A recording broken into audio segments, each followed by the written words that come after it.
Welcome, everybody, to another fantastic episode of History on Q. This is a partnership between California State Parks and Q to bring the amazing California State Parks from all over California to you in your classroom, your living room, wherever you are watching this show. And we're extremely excited for this show. This is the third season of History on Q. And this year, our focus is on the adventure, right? The Adventure Pass, which my co-host Daniel will talk a little bit more about. Let me bring Daniel onto the show. Daniel, welcome back to episode 2, my friend. How are you? I'm doing great, Joe. Thank you so much. My name is Daniel Williford. I'm a California State Park interpreter and the Adventure Pass programs coordinator.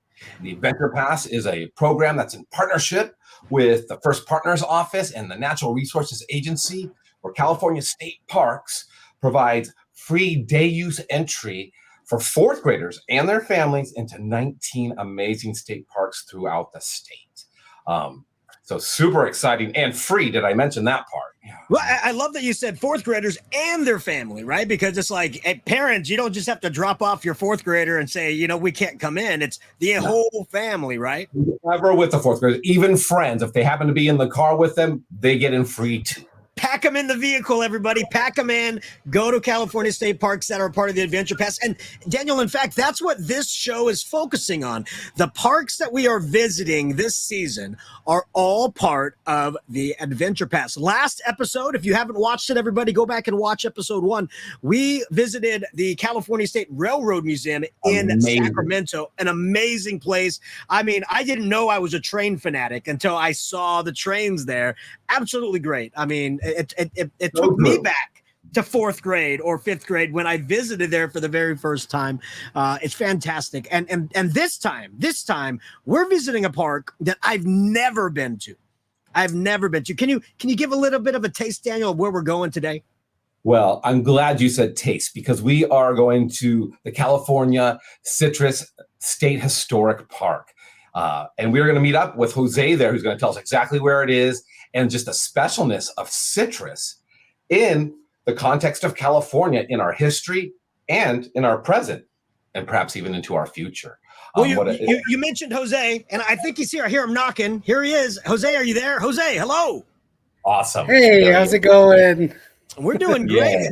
So, it was just a turn of phrase, me saying a taste of this new park. And it is, in fact, a taste because it is the California Citrus Park. Jose, can you tell us a bit about who you are, what you do there, and a little bit about your park? Yes, definitely. Hello, everyone.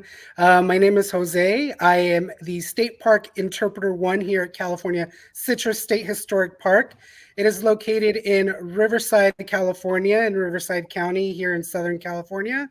And exactly what you were saying, our park was established August of 1993. So we are actually going to be celebrating our 30th anniversary this year.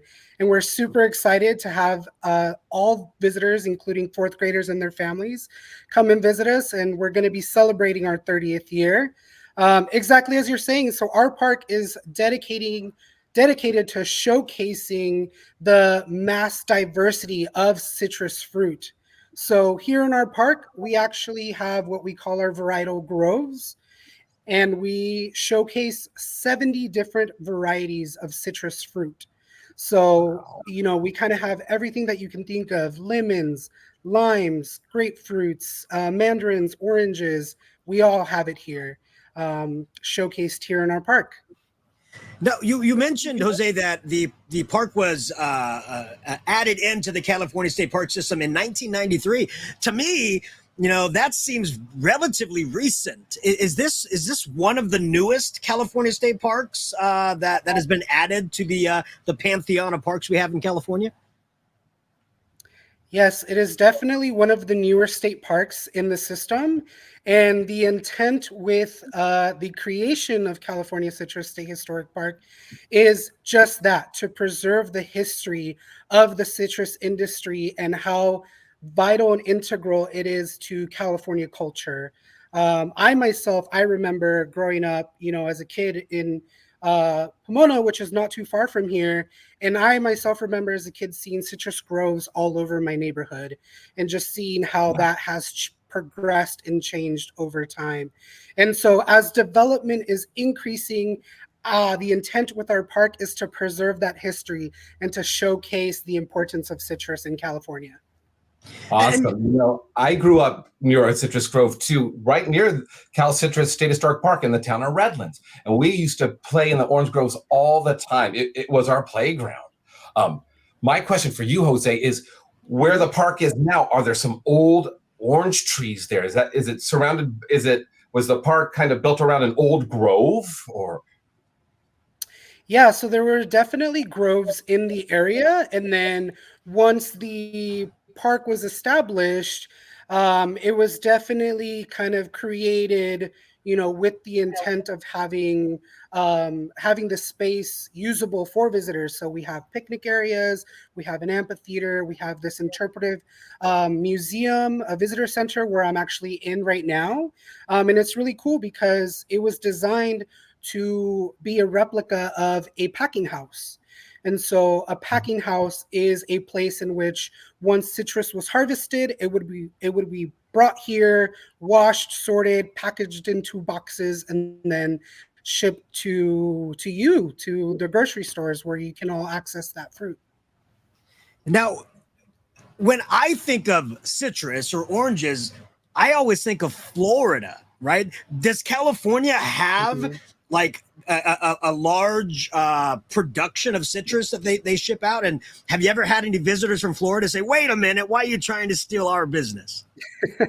Yes, we've definitely had visitors from Florida. But a lot of people, they might associate, citrus and oranges with the state of Florida, but so is California. California had almost like the equivalent of a gold rush, but except with citrus, with oranges. And if you kind of look at a lot of the iconography of California, our symbols and our sigils, our seals, they all will have, like an orange, such as like the one that's right behind me. You'll see that, imagery in a lot of seals and just kind of, just images and pictures of California. And I want to show this really quick because this is something that really catches my eye, and it probably catches all the visitors' eye when they enter the park. Is this picture right here? So cool. This looks like an orange stand, right? Literally with an orange. Can you tell us a little bit about this entrance and the way it kind of brings a smile to people's faces when they enter the park? Yeah, definitely. So this picture that you're showing is off of one of the main roads as you enter the park. It's on the corner of Van Buren and Dufferin. And that giant orange, exactly, it's meant to be like a showstopper. It's meant to replicate an old time citrus stand, So if you are going on a road trip with your family, you might be enticed by, this giant orange, and it might get you to pull over and then purchase some of the fruit that's available there. Now, this, of course, is just a replica. You can't purchase fruit at this specific stand, but right across from it, our park partner actually sells citrus fruit. So it's not entirely like false. It's not kind of misleading you because there's still opportunities to purchase the fruit. So yeah. Now, I see it like in the park. There's lots of course, citrus trees. Do visitors get to partake in the citrus, or is that kind of like frowned upon? Like, you know what? Let the citrus be. There are places you can purchase the citrus in the park if you'd like to take some home. Yeah, definitely. So for the most part, like any other state park, the rule is that you can't collect. You want to make sure that you leave things there so that other people can enjoy it. But here in our park, it's actually really unique because if you go on a guided walk with, say, like myself or another interpreter, we actually take you through our groves and we get to try all the different varieties of citrus. So Fun. I'd say the best time to come and visit, I'd say, is around the fall and the winter time, because that is when the fruit is the ripest, and that's when our trees have a lot more fruit ready for people to taste. Oh, that's fantastic. It's almost like a citrus tour, right? You go around, you get to try the citrus. Speaking of that, because you say you had like 90 varieties of citrus on the park. Is there some older strains? Because I've noticed that a lot of the produce, a lot of the fruit being sold in supermarkets nowadays are high sugar content, and I'm sure people are, growing that for a particular purpose. People like sugar, right? But you have older strains that aren't as sweet on the park that people can try and be like, hey, look, this is how it originally was, until we started, making it for more high sugar content fruit. Yeah, definitely. So one thing that you said, like an older strain, that kind of came to mind. So what a lot of people might not realize is that citrus is a really ancient fruit, and citrus just kind of encompasses so many different things. I actually have a visual for you also. Let me get this for you. We have what we always tell people is the four ancestral citruses. So we have a pomelo, which is a relative of the grapefruit. We have a citron, which is the relative of the lemon, the pepita, which is the relative of the lime, and then the last one is a mandarin. So, mandarin would be oranges. And so here is a poster that I have that kind of shows you a lot of the different types of citrus that we grow here in this park. So you got, your oranges, you got grapefruits and pomelos up here, we got mandarins, and then we got limes and citrons over here. Yeah, I see a very interesting looking one towards the bottom. Mm-hmm. Can you tell us a little bit about that one, that orangish looking one, the yellow one? Yeah, this one right here. Yes, that one. Oh, yeah, definitely. And I actually have a sample for you guys. So this one's green because it's not quite ready yet. But this interesting piece of fruit here is a fingered citron, or a Buddha's hand, as some people might know it. You can see these in supermarkets now. I've seen them. It's kind of rare, but they're there. And this particular piece of fruit is really unique, as you can tell by its fingers. And this piece of fruit would be a citron, or a relative of a lemon. And what a lot of people, what it's used for, so if I were to cut this in half, with a lemon, you'd see a lot of flesh, a lot of juice in there. But this one is actually pretty dry on the inside. It doesn't have a lot of pulp, but that's not to say that it's not useful, because as you can see, it has a lot of peel, it has a lot of rind. You can zest this and add it to a lot of different foods. You can bake with it, you can make soups with it, you can add it to salads. And it is also very culturally significant to a lot of Asian and Southeast Asian cultures. You'd often find these in shrines. So this is a very, not just very delicious, but also culturally significant piece of fruit. Awesome. Yeah, it's pretty amazing. I've only seen them a few times, and I've never actually seen one cut open. So I appreciate that explanation, and I appreciate you having one on hand to show us, because it's showcasing that the park is not only a place for you to see nature in action, but to see history of the fruits that students are probably eating every day. Hopefully, you're supposed to have 5 fruits and vegetables every day, everybody. So hopefully you're having at least citrus in that. But showcasing that they're not all round, and they're not all orange or yellow or green. There's so many different varieties, and I think exposing students to that is extremely important. Now, you mentioned, Jose, that you're in kind of like the visitor center. Are there some unique things in this visitor center, some historical things, maybe some old tools or something that people use to cultivate? Like what's some of your most I would say go-to artifacts to point to when visitors come to your park? Yeah, definitely. Here I can actually take you all on a little tour of the museum. Cool. So if you come and visit us here at California Citrus, you can actually explore this museum on your own. So just a little bit about the history. So our museum kind of follows a timeline, and so The origins of citrus kind of this is where we start off here. About 7,000 years ago in ancient China is when citrus was originated or believed to be originated. And we have some examples down here of a citron. So these would be, as I mentioned, it's one of the 4 ancestral fruits. And these are pretty big because look at my hand and look at the size of that. Wow. So these are to scale. So these are pretty big. So that's one thing that people find pretty interesting is to find out that citrus originated 7,000 years ago in ancient China.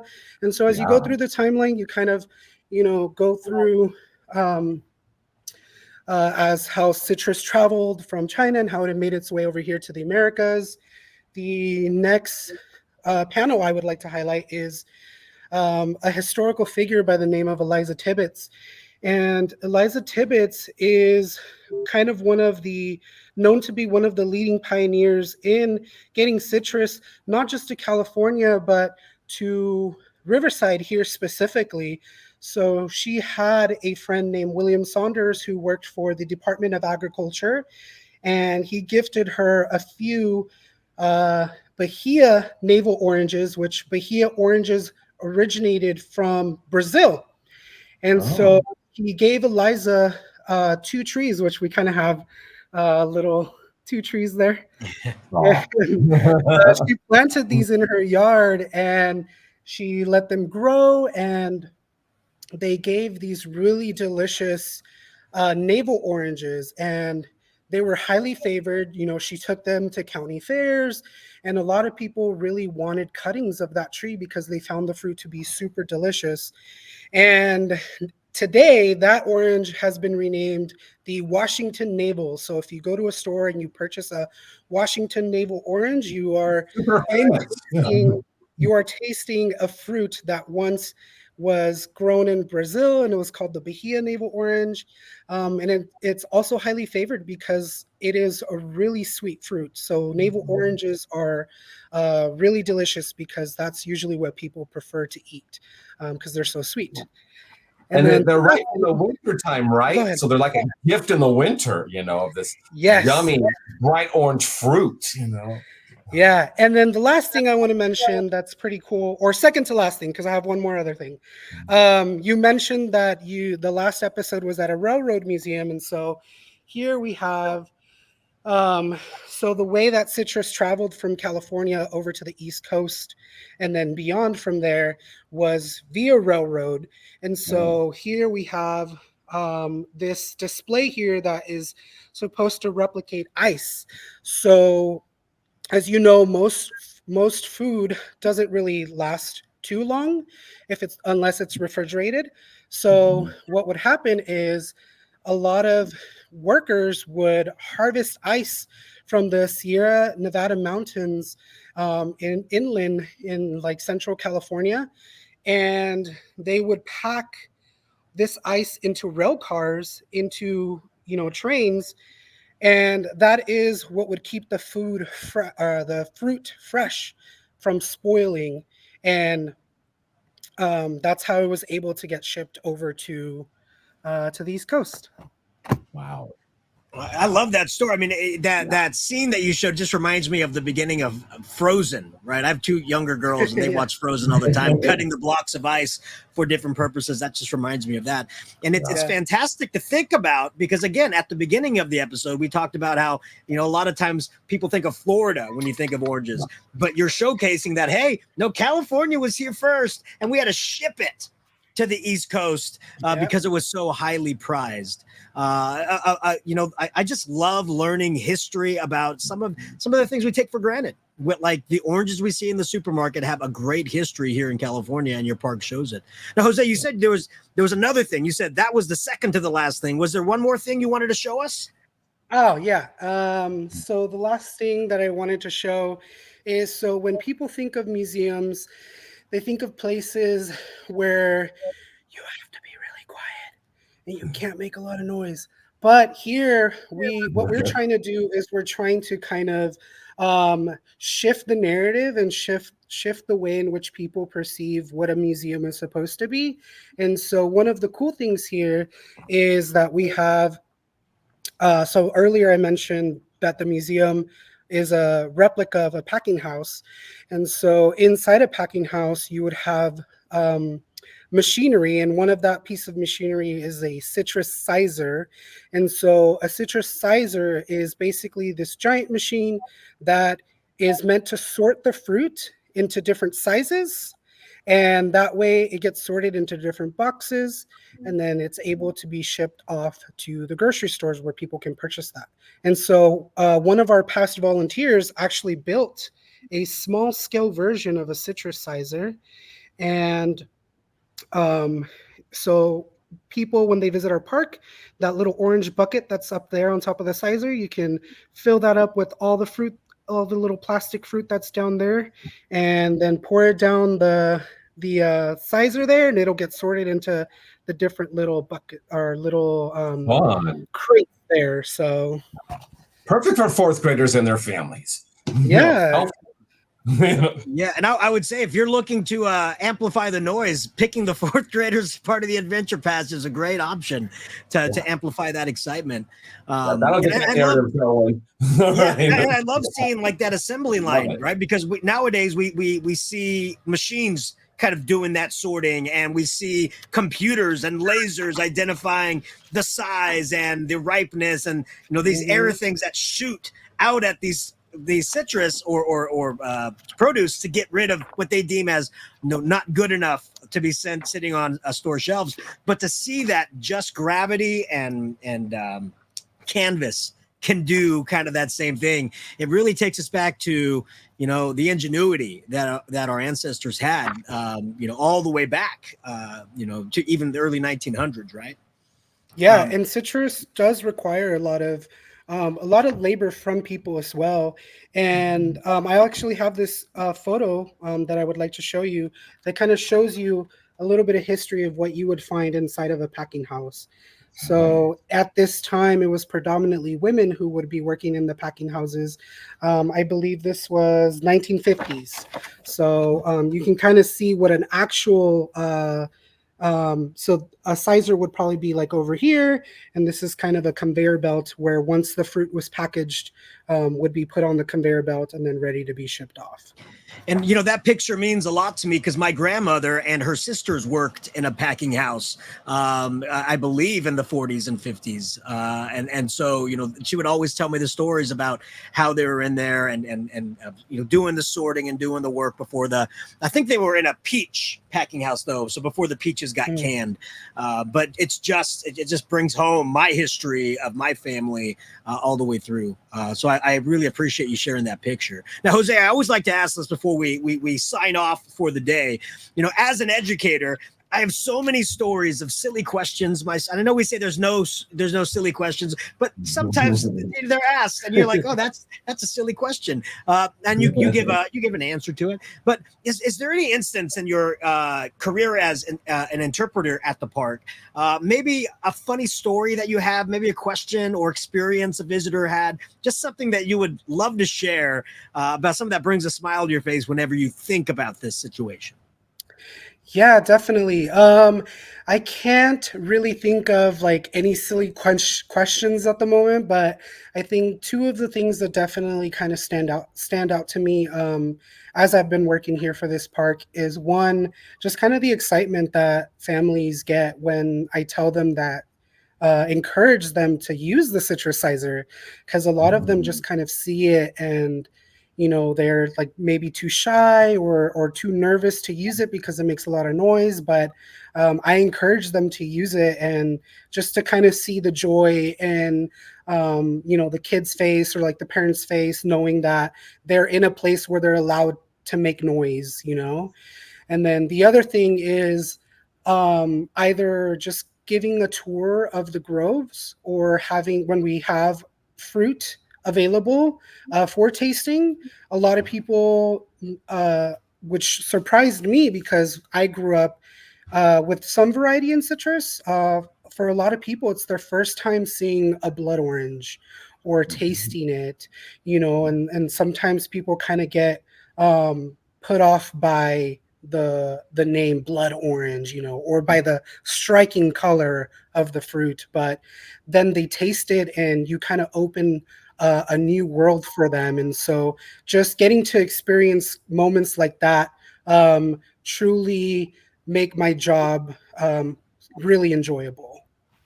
Well, appreciate that story, because whenever you can bring something new, a new experience to another person, I think that is an invaluable thing like one human can do for another. And what the tagline for these episodes is history on cue, history happens every day. You showcase that because you create experiences that people will carry on and hopefully say to other people, hey, you have to visit this park and you have to give Jose a high five when you're there, because he was an amazing part of our journey. So Daniel, any final words for Jose?